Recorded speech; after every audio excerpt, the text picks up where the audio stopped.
All right. Well, welcome back, everybody. Sorry about that. I was having some technical difficulties. Um, I'm Joe Garner, and this is I Can't Make This Shit Up. Sorry about being such a long time since I've been on and broadcasted an episode. Just a lot going on in my life, and yeah, it's just been crazy. I'll give you guys an update and we'll go from there. So, this episode, we're going to do an overdose awareness and Narcan training. It's going to be a shortened version, a lot like the ones that I do out in the community. I started a new job, and I'm actually working from home doing remote classes for an organization that is based out of Massachusetts. I'll be doing classes through Zoom that are basically for people that have gotten like DUIs, OWIs, driving impaired. And so what I'm going to be doing is they give me a curriculum, and I have to present that curriculum. And make a long story short, that's basically the gist of my job. Is like 2-hour classes that I get to sit at home and do.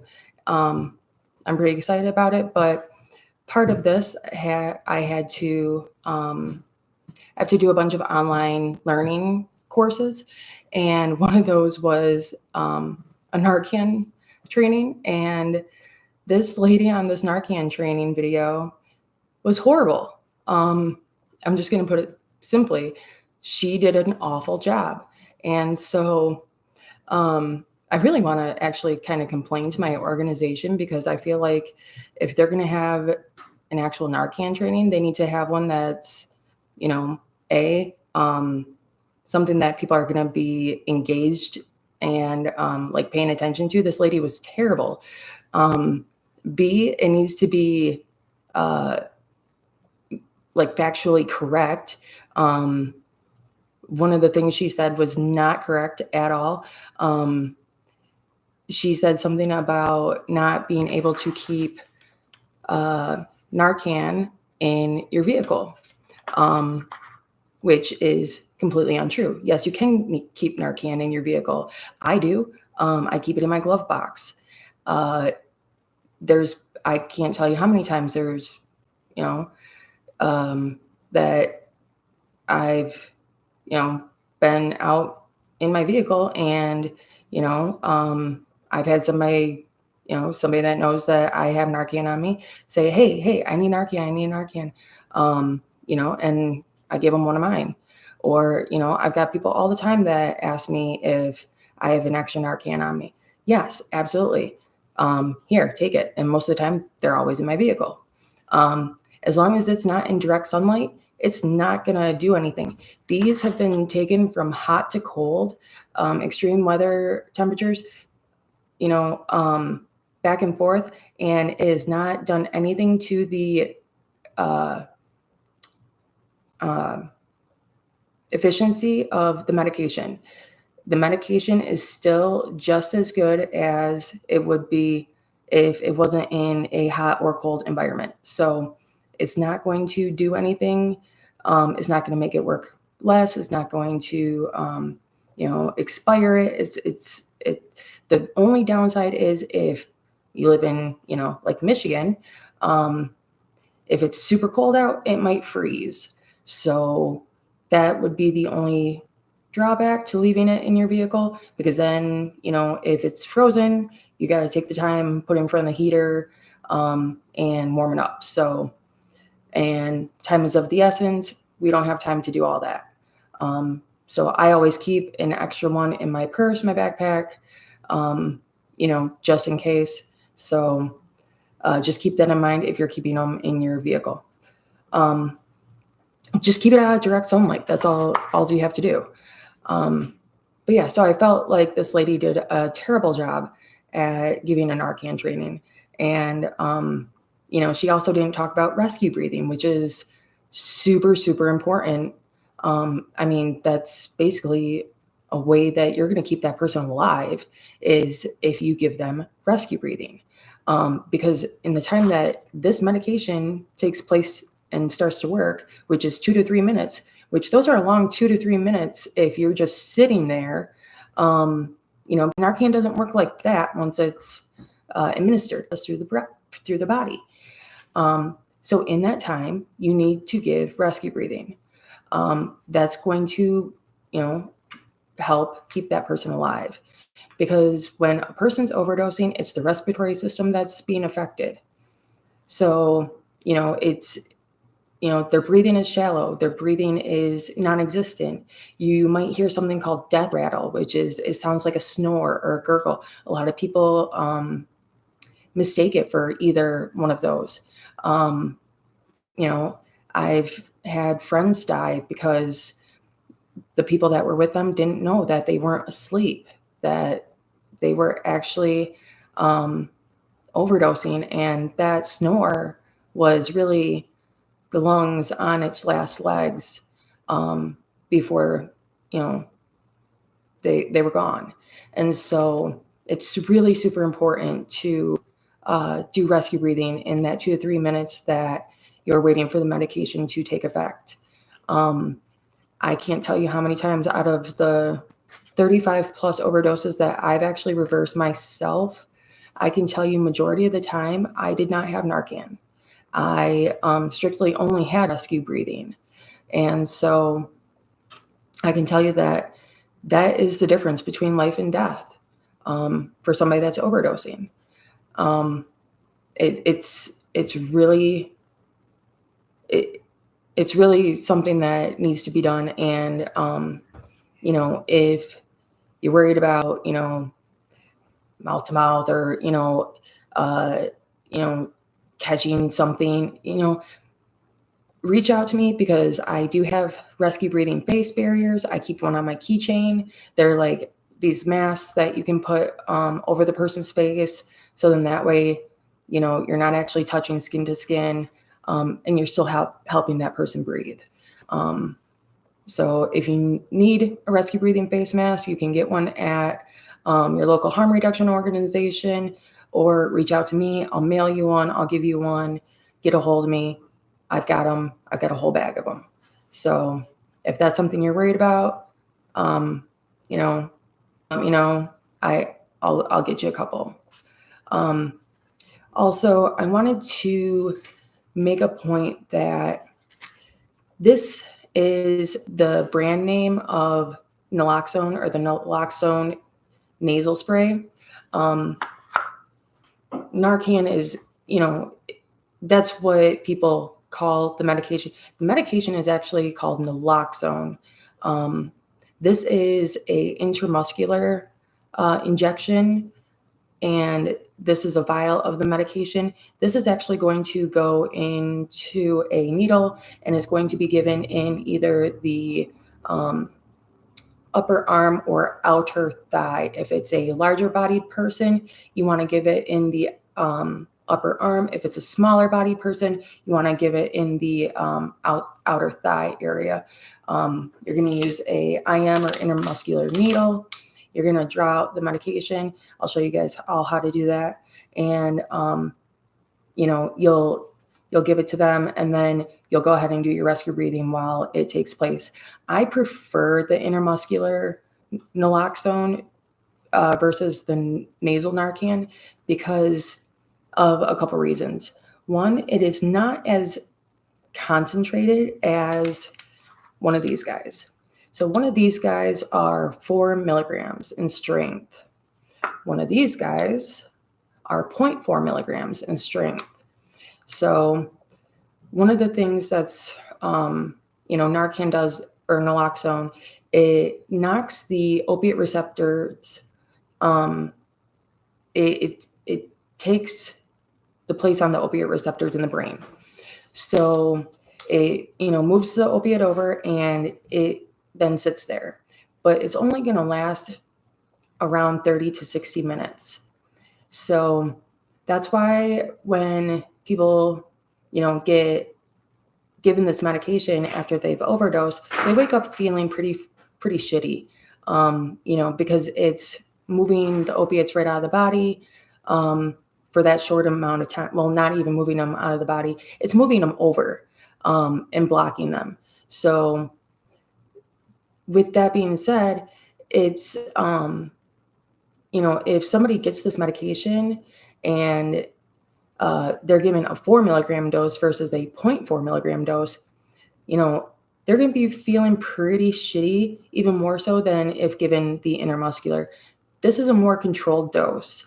A lot of times I've found that somebody that's given intramuscular naloxone doesn't feel half as bad as somebody that's given the nasal spray. Another common mistake that people do, and this is something that I really urge you guys, if you ever come into this, into this situation, don't give back-to-back Narcans. Don't do that. It's not going to work any faster. It takes 2 to 3 minutes for the medication to take effect. Wait that long before you give the next dose, because if you keep giving this person Narcan and, overloading them, they're going to feel like death. And you don't want that to happen. They will be puking. They will be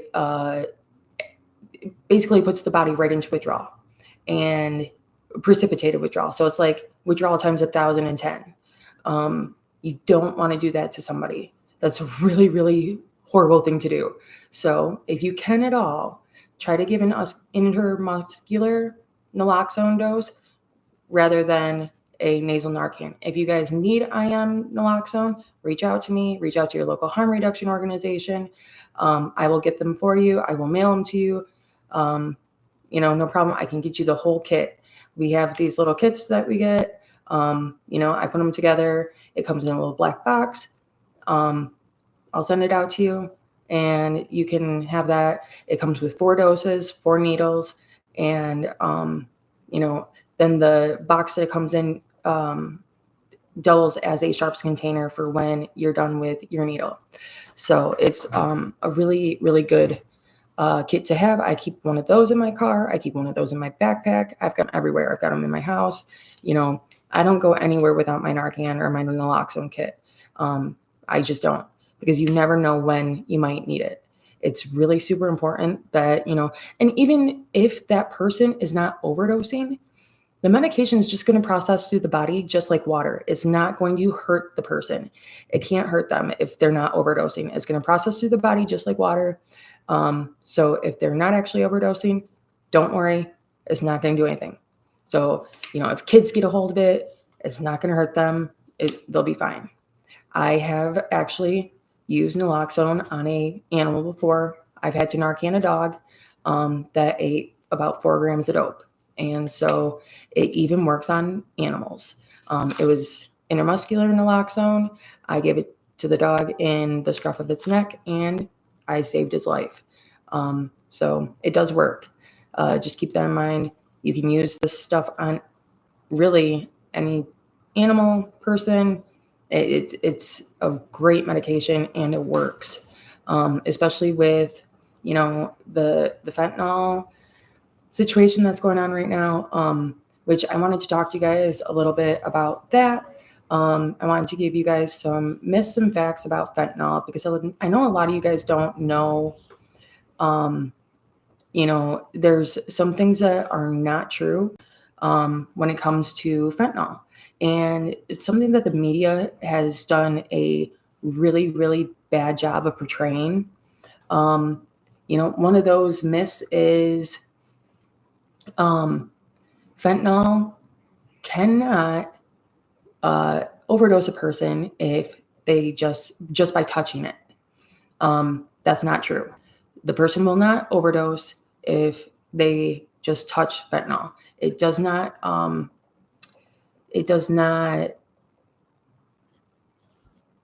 get absorbed through the skin. Despite stories in the news, simply touching or inhaling fentanyl by accident or touching a person that has overdosed on fentanyl is not enough to result in an overdose. Secondhand contact is not a danger to you, so give naloxone to save a life. So, that's the media, cops, I feel like, are another one that really portrays that horribly, that naloxone or that fentanyl is going to, if you touch it, you'll overdose.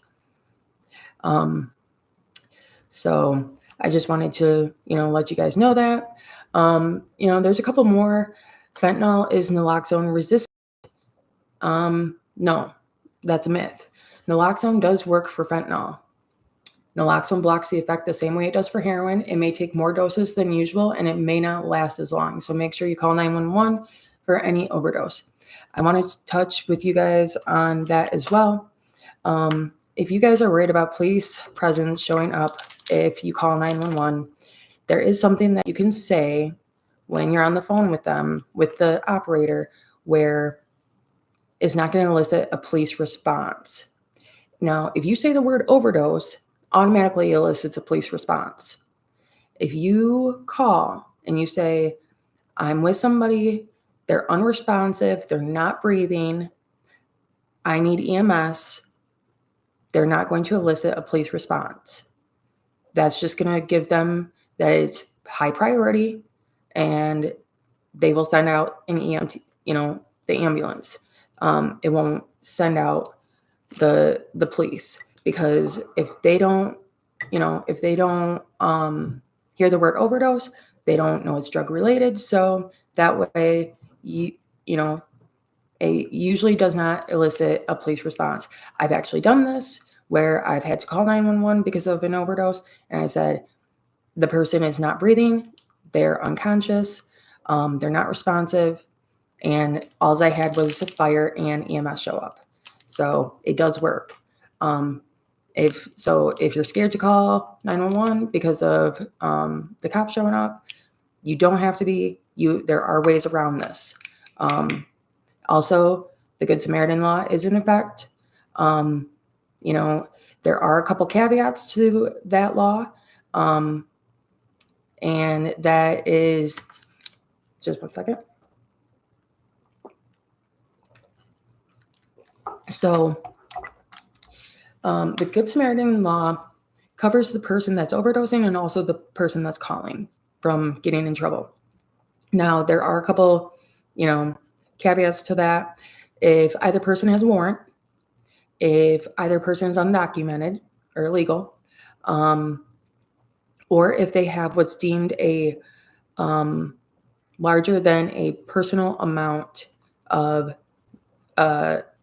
drugs on them. So those are the caveats to that rule. Now, whatever is deemed a personal supply or personal amount, that is, kind of up for debate. I don't exactly know what, one cop might consider a personal supply versus another. So, every agency is different. So, I'm not exactly sure, it varies. But that is one way to not get police called. Also, if you're using, don't use alone. That's one thing that I really, really ask you not to do. Don't use it by yourself, because you never know if you fall out, there's nobody there to help you. So if you're going to use by yourself, make sure you get onto the Brave app, which is that is the Brave Co-op is a organization, it's a harm reduction organization that sets up what's called spotters, very similar to what I did as an operator with the organization that I worked for.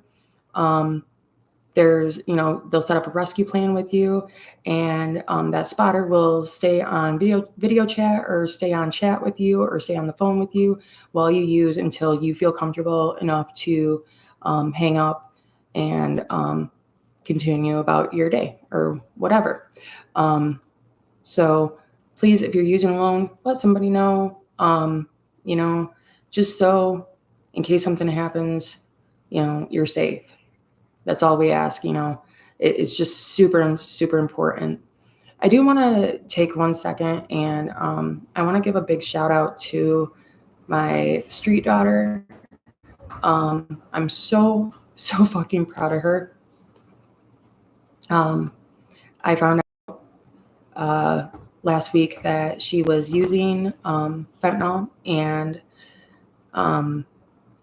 I went and brought her detox meds, comfort meds, and basically told her that, I can't let her die. And I'm so proud of her because she's doing so good. She's got like a week and a half, and she's doing it. And I was really worried about her for a minute. And if it wasn't for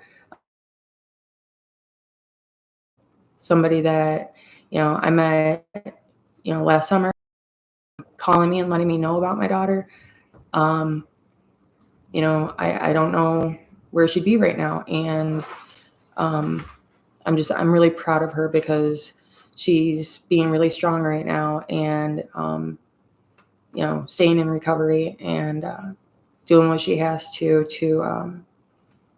get past this. So I just wanted to give a shout out to her because she's doing an awesome job. I'm so proud of her. All right, so going back to our Narcan Naloxone training. So I'm going to go ahead and open this with the nasal Narcan. Okay.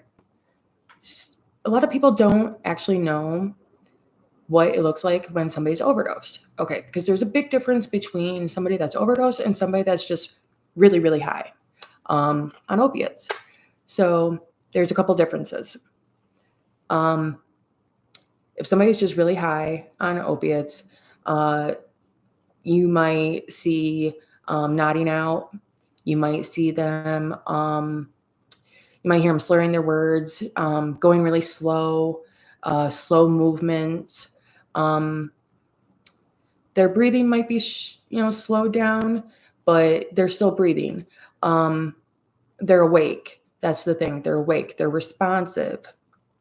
If they're responsive, that's the biggest indicator that they're not overdosing. Because if they're overdosing, they're not going to wake up. They're not going to be responsive at all. They might be sweating. They might be pinpoint pupils is another one.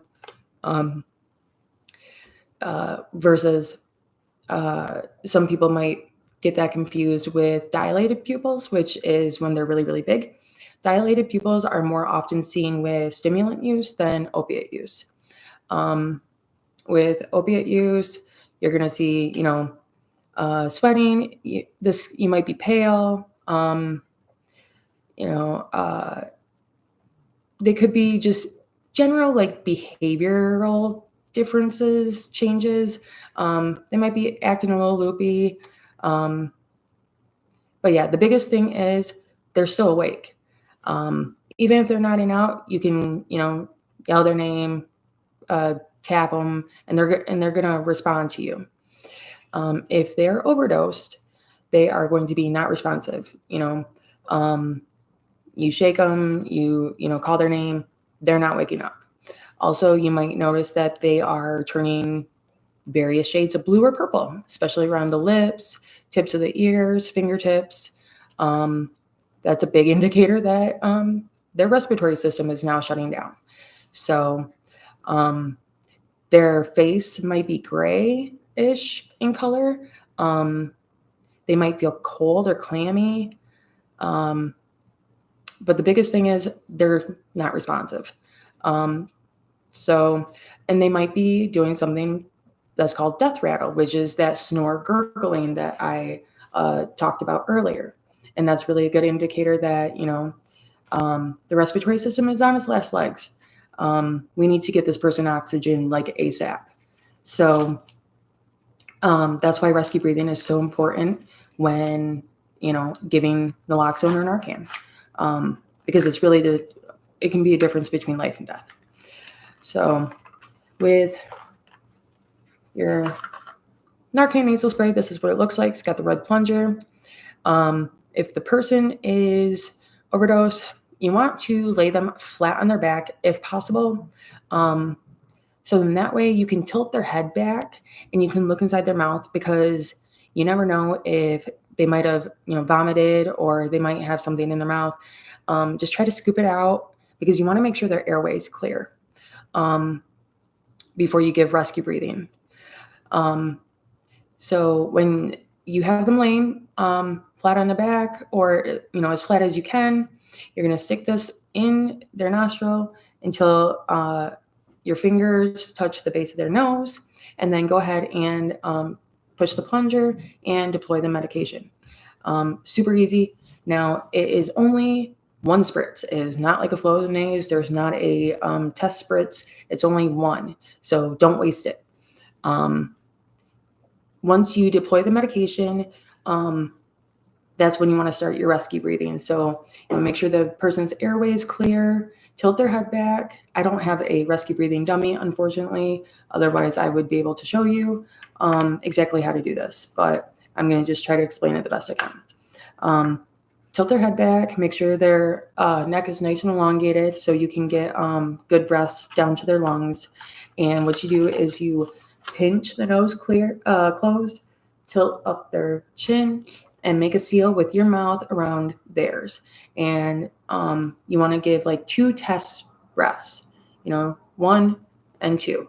And you look out of the corner of your eye and see if their chest rises. If their chest rises, then you know that they're getting the air into their lungs. So you want to do 1 breath every 5 seconds. And you want to do that for the 2 to 3 minutes that the medication is taking effect. So now rescue breathing becomes really tiring. And so if you have somebody else there, take turns and make sure you're also taking a breath when doing this, because you don't want to, pass out or anything, because then what? So make sure you're taking a breath as well for yourself.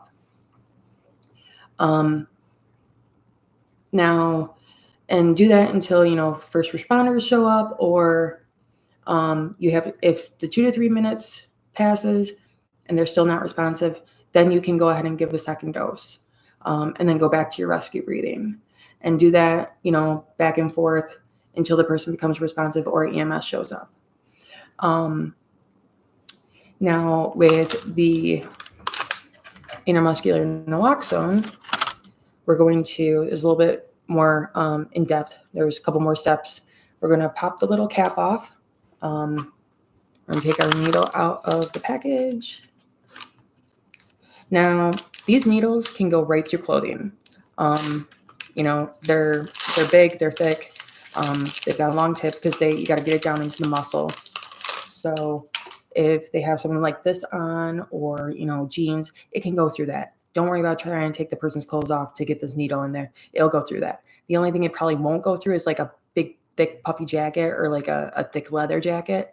If it's something like this or whatever, it's going to go through all that. So what you want to do is you want to draw the plunger down and drop a little bit of air into your needle, and then stick it into the vial. And you want to push that air right into the vial, and then bring the needle down below the fill line. I don't know if you guys can see that. Below the fill line, and it's going to kick back and start filling itself. And just let that fill, and then move the needle down as it fills.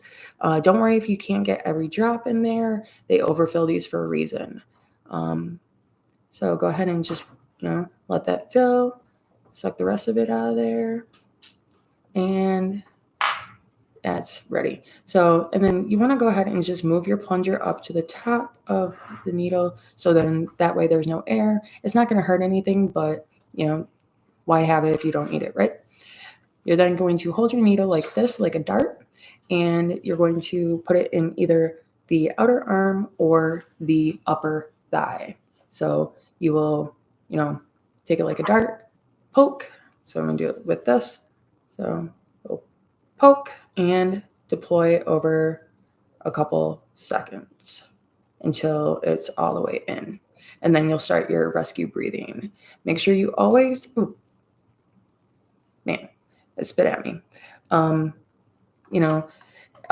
Then throw your needle into I'm going to cap it because I don't want to poke myself, but make sure you throw it into the black sharps container or whatever. When you're done, don't worry about capping it because it's somebody else's needle. You used it on somebody else. So throw it into the black box and don't worry about trying to cap it. Plus time is of the essence. We're not trying to do all that. And then go ahead and do your rescue breathing. So, it's really simple. This is life and death, guys.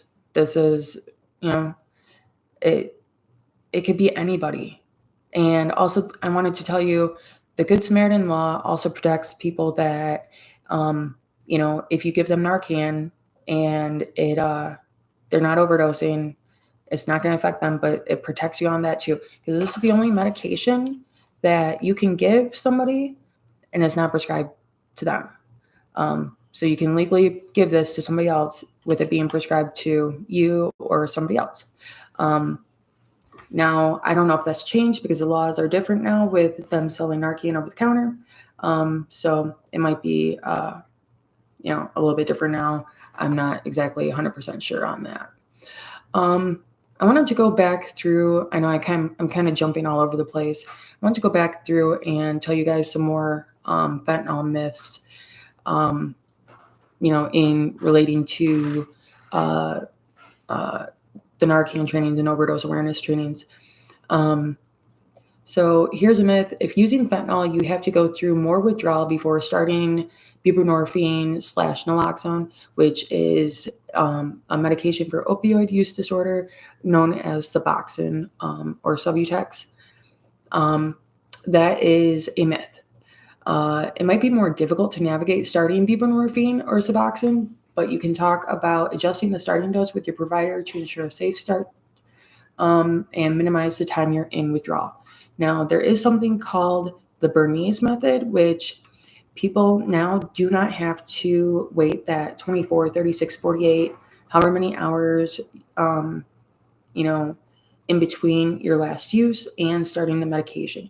There's now something called microdosing that you can do where you're still using and you start the medication while still using. And you just, as you start the medication, you go down on your use and you go up on the medication. Personally, I've done that and, it's a hell of a lot better than having to go through that 36, 48, however many hours, days, between the last use and actually starting the medication, let me tell you, because in those 36, 48 hours, you feel like death and, you don't want to wait that long. So you can do something called the Bernese method or microdosing, where you start the medication while you're still using. It does work. You're not going to get sick. If you go to the proper clinic, talk to a doctor about it, they can set you up. If you have any questions, I can direct you. If you need to know where a clinic is, let me know. Get in contact with me. I will send you to one that is walk-in 5 days a week from 8 to 4. It's a clinic I went to. They're amazing there. They're through Corewell Health. I love them. Best people in the world. They saved my life. I can honestly say that. Here's another myth. Fentanyl is not being purposely put in marijuana. And also, you cannot overdose with smoking marijuana, and having fentanyl on it. It doesn't work because when a flame touches fentanyl, it evaporates. It's gone. It doesn't burn. So, the point of temperature is very different than it is for marijuana. Saying that they got fentanyl on their weed, that's a myth. They didn't overdose on fentanyl-laced weed. I can almost promise you that because the point of temperature and how it burns, fentanyl disappears before, it can actually burn. So that's another misconception that people have. Um, you know, Here's another myth though. I only need to worry about fentanyl if I'm using heroin. No. Fentanyl and its analogs, which are carfentanil, nizazines, um, you know, it, there's so many of them, are frequently found in many drugs, including, um, you know, pressed pills, where they're making, counterfeit Xanax and Adderall and all these other things that look like regular pharmaceuticals, and they're just straight fentanyl put in a pill press. Um, you know, Also, now it's more often that we're seeing cross contamination than actual like poisoning of like stimulants. Um, so fentanyl, it's got a unique property where it has a tendency to bind to itself. So it doesn't mix in with whatever it's in. It doesn't distribute evenly. It makes pockets. So if you have a bag of dope and say, for instance, 3 people are sharing this bag of dope and 2 people use and they're fine, and then the third person uses and they go down, they overdose. It's because fentanyl binds to itself. So you can get these little pockets or little hot spots. And if that person, hits that hot spot, they're going to go down. So that's why it's super important to really, if you don't know, what you're getting, if you're not sure, you need to test every dose that you do if you're using, because, you might have a bag that you think is safe because you tested it once or twice, but it could still have those little pockets or little hot spots in there. Think of it like a homemade chocolate chip cookie. You take a bite of it, you might get 1 chocolate chip or 2 chocolate chips. Take another bite, you might get none. With fentanyl, it's the same thing. It just does not mix in the bag of dope that that is being put in, or that is cross contaminating. The stimulants that we've seen fentanyl in, like I said, most of the time is not intentional. It is more or less cross contamination. People putting it on the same plate, or people putting it on the same scale, same table, same, whatever, reusing the same bags. It's people aren't necessarily, poisoning the stimulant supply with fentanyl on purpose. It's more accidental than anything. Let's see. You can tell if fentanyl is in your drug just by looking at it. That's a myth. It is very difficult to know if what you are using contains fentanyl just by looking at it, tasting it, or smelling it. Fentanyl test strips can help you find out if what you are using may have fentanyl or fentanyl analogs in it, but they are not always accurate. It is always safest to assume fentanyl may be present. So if you're using, always test your supply. If you need fentanyl test strips, if you need xylazine test strips, get a hold of me. Let me know. I'll mail them out to you. I'll get them to you somehow. Just let me know. I go to your local harm reduction organization. Just be safe out there. It's really, it's life or death, guys. I'm just trying to help keep you guys alive. That's all it is. If I can, do what I can to make it safer for you guys and make sure that, the people that are still using are making healthier, safer decisions and staying alive, then I'm doing my job. And, that's recovery too. I've said it before. Recovery can only be defined by the person that's trying to define it. It's very individualized. My recovery is different than, the next person's recovery. I believe in plant-based recovery. I believe in psychedelic-based recovery. I believe those things can be used for a lot of good.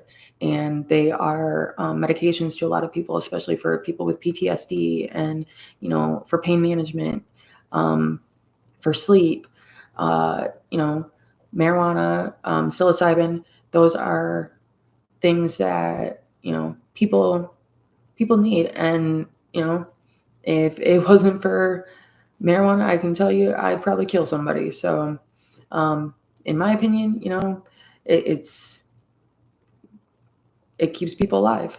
And like I said, one person's recovery is different to another's. They're not all the same. It's not one size fits all. And it's also not, preventions based or abstinence based. It's there's so much gray area in between the two of, using and abstinence. It's just, you know, it's just not possible. So you really got to look at all sides of the spectrum and take into consideration, people are making healthier choices and staying alive, and that's recovery to me, because if they're making healthier choices now, then they're staying alive so that they can gradually get to that point of recovery that they want to be in, whatever that looks like to them.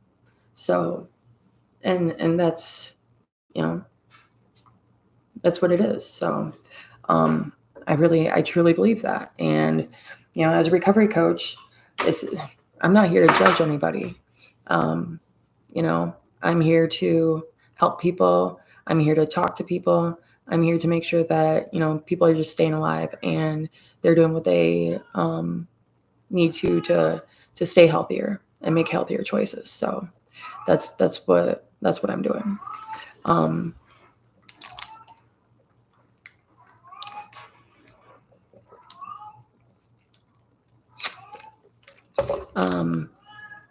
Let's see.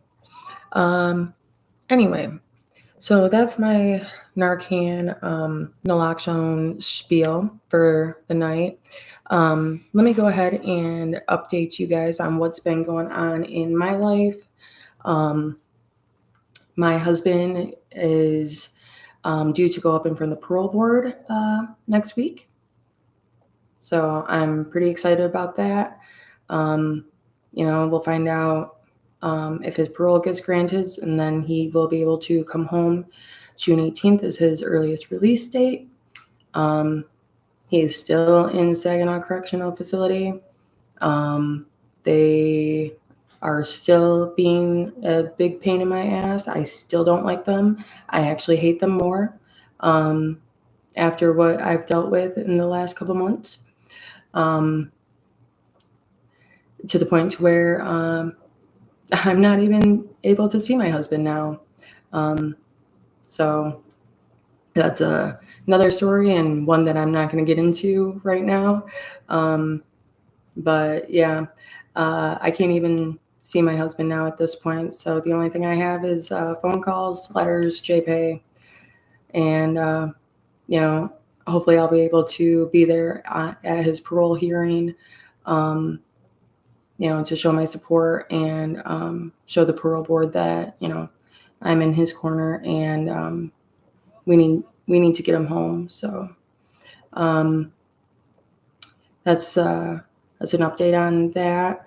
I started my new job. I'm in the first week of it. I'm really, it's finally, it feels good to, be back to work, and I get to work from home. So that's super cool, which I like doing. It helps me because the dog doesn't like to be separated from me at all. So he's gotten super attached to me. And he goes with me everywhere now.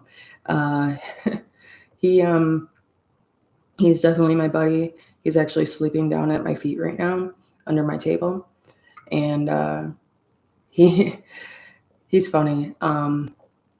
He barks at freaking everything on the sidewalk. Anytime he sees a dog or somebody walking down the sidewalk, he has to go bark at it. So we're trying to teach him to not do that. He's been trained by whoever had him, trained him pretty well, actually. He's really, really smart. He picks up on stuff really fast. Um, I taught him how to shake in like 5 minutes. I told him, take your bone on the carpet, and he'll take his bone over on the carpet.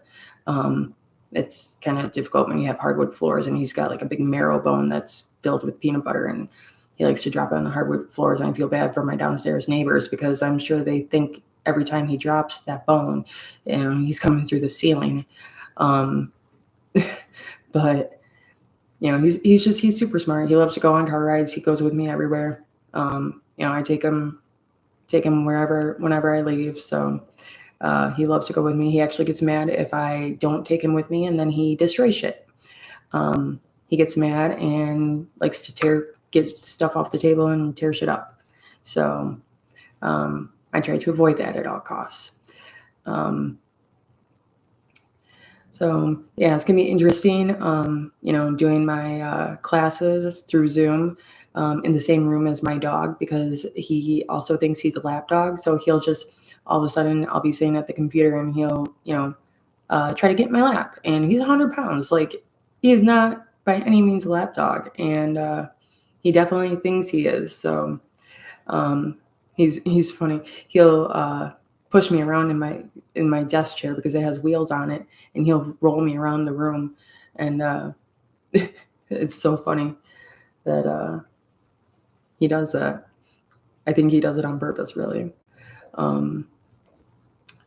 But I don't know if I ever told you guys this. I am actually an ordained minister, so I can perform wedding ceremonies, and a lot of the prison wives that I'm on Facebook with and are in Facebook groups with have found out and have reached out to me to officiate their wedding, which is kind of cool. So I'll be doing a couple weddings here soon at different MDOC facilities.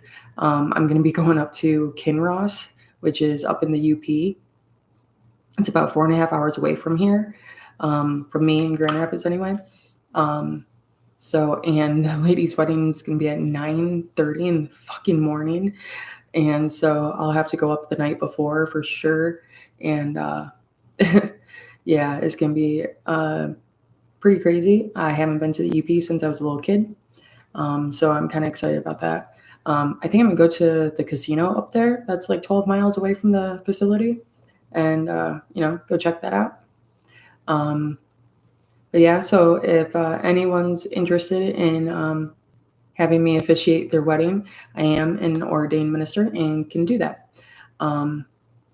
So yeah, I get to do that and make a couple extra dollars and help some women out that want to get married while their significant others in prison. So yeah, kind of interesting. Let's see what else. I am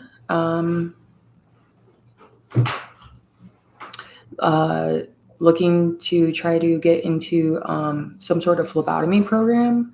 I want to do something in the medical field. Once my background is expunged, which my only felony is expungable this year in September. And once that's dealt with, I will be able to apply to go to nursing school and get into an LPN program, so I can do that. My dream is to open my own treatment facility and be a physician's assistant. So, and really one way to do that is, becoming a nurse. And so that's the pathway that I'm looking at going. And so it's really super important to me. And, it's just my lifelong dream that, I do these things. And, I'm very, very fortunate that, I only got one felony because, recently, I didn't know if that was going to stay the situation. I had some issues back about a month and a half, 2 months ago, and a little situation came up, and I was looking at a couple new felony charges. So luckily case got dropped, and, that's got handled and taken care of. But, I was a little nervous there for a second because I have worked extremely fucking hard to get where I'm at today, and, really do everything I can to, get my life on track and be on the straight and narrow, and not get into trouble, and turn my life around. And, I haven't been in trouble since 2020. No, I take that back, 2021. And, I just, I just want this stuff to be over and done with. And, so I can, move forward with my life, and, attain the goals that I've set for myself, and the dreams that I have. Because, if I can reach those, I can help more people. And that's just what I want to do. I just want to help more people. I want to, keep people alive, and help as many people as I can. If my story can change one person's life, then I'm doing the right thing. That's all I want to do. Speaking of, if you or somebody needs a recovery coach, it needs some referrals or resources, reach out to me. Check out my website, www.icmtsu.com. Stands for I Can't Make This Shit Up. My website is launched, and it is good to go. I'm still working on some tweaks here and there with it, and some edits here and there, but it is pretty much ready and set up. So you guys can check that out. I also have podcast hoodies and t-shirts that I've made. I will get that link to my Shopify store put up on my website and on my Facebook, the podcast Facebook. So if you guys are interested in ordering a, I Can't Make This Shit Up hoodie, or I Can't Make This Shit Up t-shirt, or if you have any other ideas, I can customize them, tank tops, coffee mugs, bandanas, whatever you want, tote bags. Shoot me an email, shoot me a message, and I'll get that put into the Shopify store, if you want something custom. So, but I am going to wrap this up. I will be back next week, Wednesday at midnight, with a new episode. If you guys have any questions, comments, want to reach out, shoot me an email, go to my website, comment here on my YouTube channel. Spread the word. Get some, show some of your friends, help me get some new viewers. Just get it out there. The more people I can help, the better.